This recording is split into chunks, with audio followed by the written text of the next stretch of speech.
Hello and welcome to Season 2, Episode 50 of the Physician Assistant Exam Review Podcast.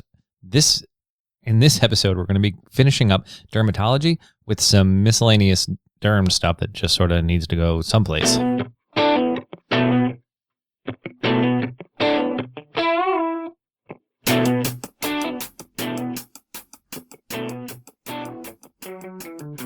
My name is Brian Wallace. I'm the host and creator here at Physician Assistant Exam Review over at the website, www.physicianassistantexamreview.com. You can find all the show notes and everything, all sorts of stuff over there that you're definitely going to want to take a look at. I know I push every single week to have you go over to the website, see what's going on over there, and to continue this journey. Because like I've been saying, the content stuff is what I tend to cover here on the podcast, but a lot of what I find to be equally, if not more important material goes out through the website, through the email list, all those places, through the newsletter. That's sort of where you're going to get a more in-depth look at some of these things.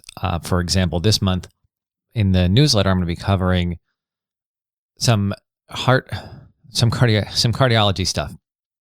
Basically, I wanted to show how you break down material and how I do it into simpler forms, into making things easier to understand and stop the noise and the background information and all the details and things that you're not sure how to handle and what to do, and how to take all of that and mush it down into its simplest contents, into its simplest forms, which is what I tend to do best.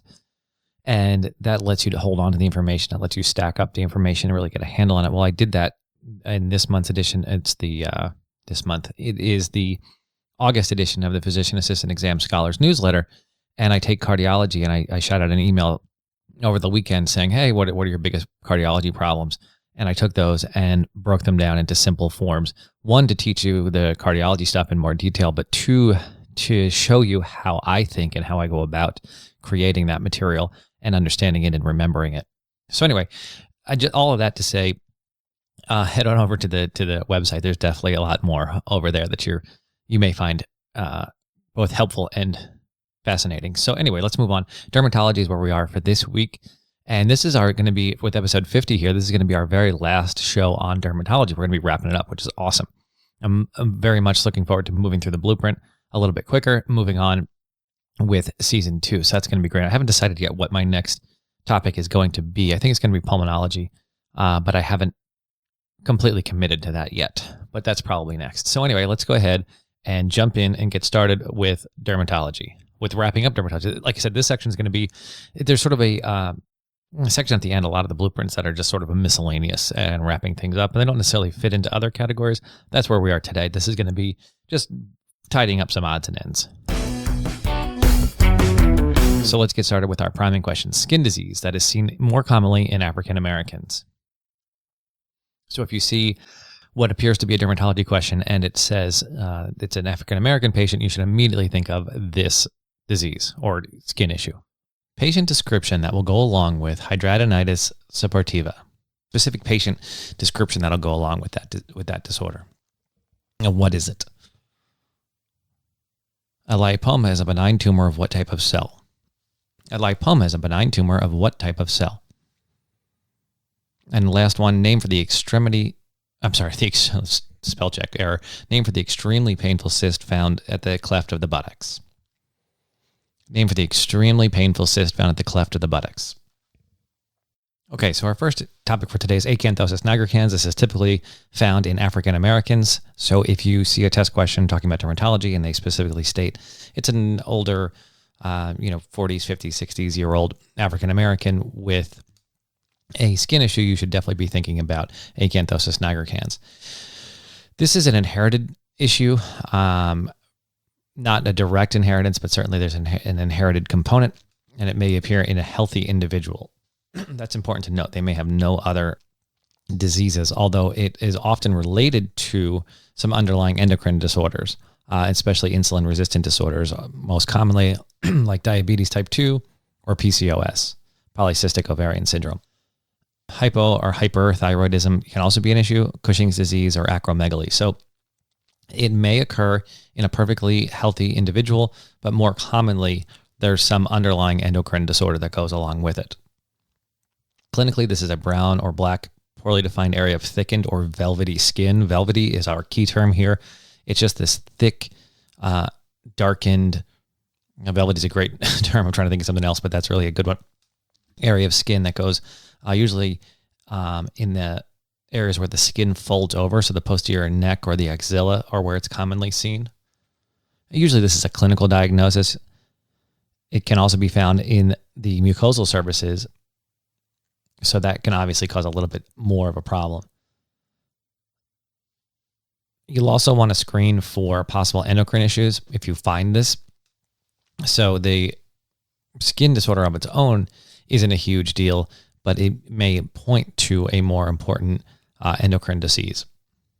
So you're going to want to do a fasting blood sugar, a thyroid panel, and the rest of the workup for any endocrine issues that go along with this. Treatment here, again, is not necessarily for the specific skin issue. It's going to be more for the underlying endocrine disease. Hidradenitis suppurativa.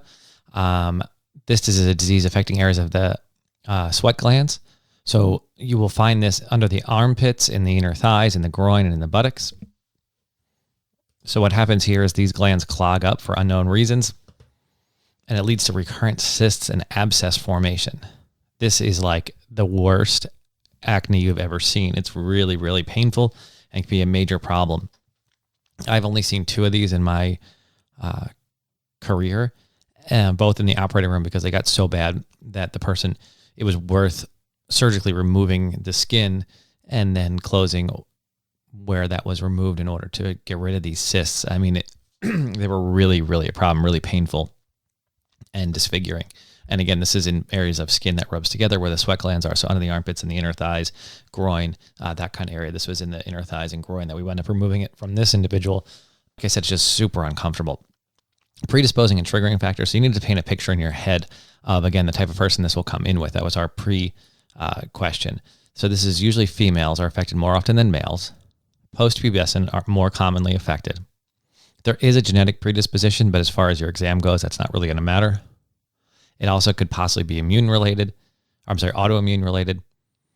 And it's going to be often someone with excessive sweating in a hot, humid environment, somebody who's overweight, and certainly tight clothing can increase this because you get that hot, humid against the skin. So being overweight can cause the same issues. And then where that skin comes together. OCPs can increase or trigger this to go into effect. So you may have to want to monitor for that. So the picture you should have in your head is of let's say 30-year-old overweight female living in Miami, something like that. That's the type of person who's going to be predisposed for this issue. Clinical presentation, again, they present with these chronic cysts, which vary in size from the small pea to the size of a baseball, and they can be extremely painful and inflamed, and there can be lots of them just covering areas of the skin, and that's really where the problem comes in. It's not that there's just one of these things. It's that all of those sweat glands get clogged. And again, there is no good description for the why of that, and there's no great treatment other than addressing those predisposing factors. So it's going to be a clinical diagnosis, and then you're going to go after any of those other issues that you can. So you're going to encourage weight loss. You're going to encourage loose-fitting clothing.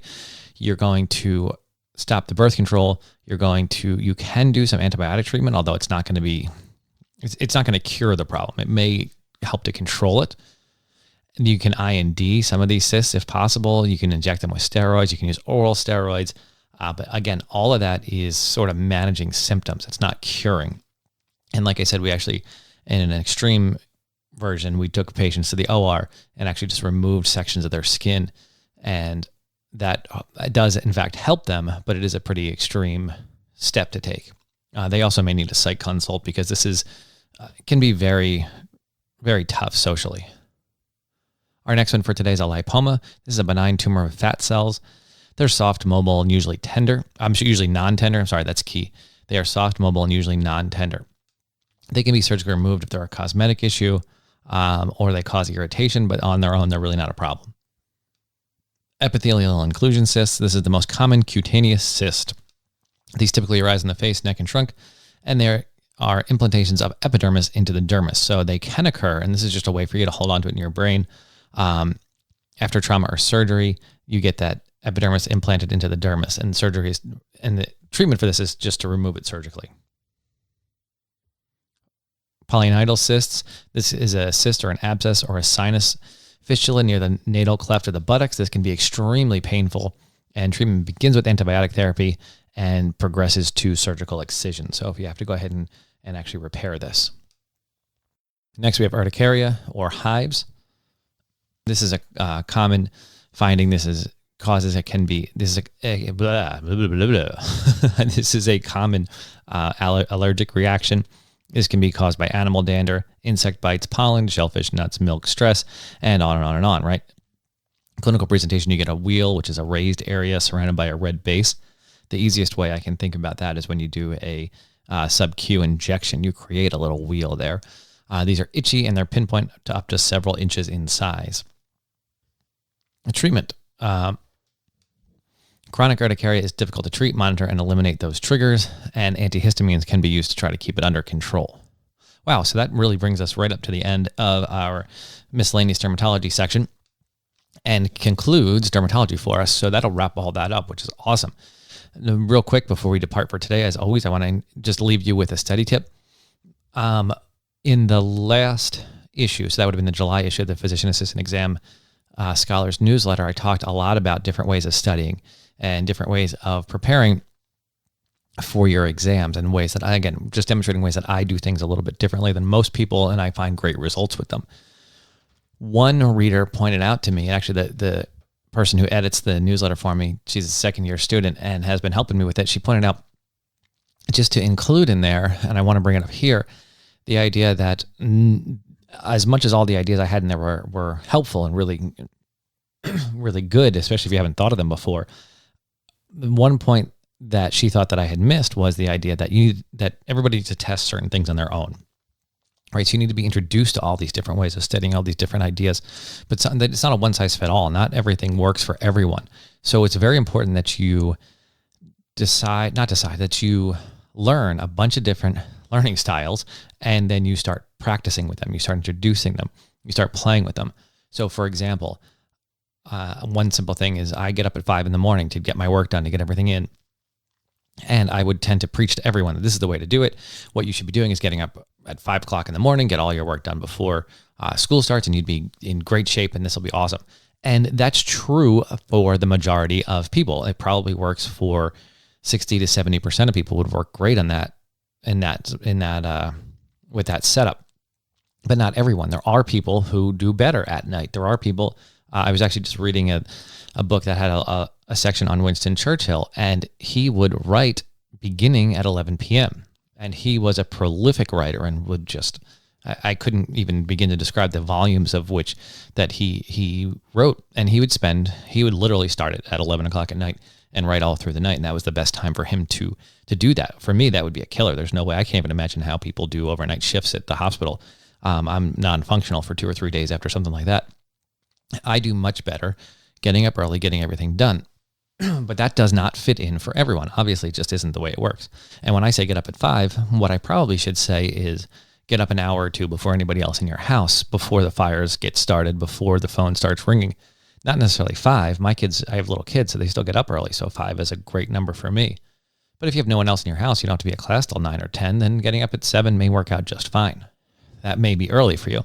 So anyway, the point was, test out some of these different thoughts. If you think you are a night person and you've always worked good that way, that's great, but maybe try a week or two, probably 2 weeks, as a morning person. And don't go into it with closed eyes and grumpy and angry.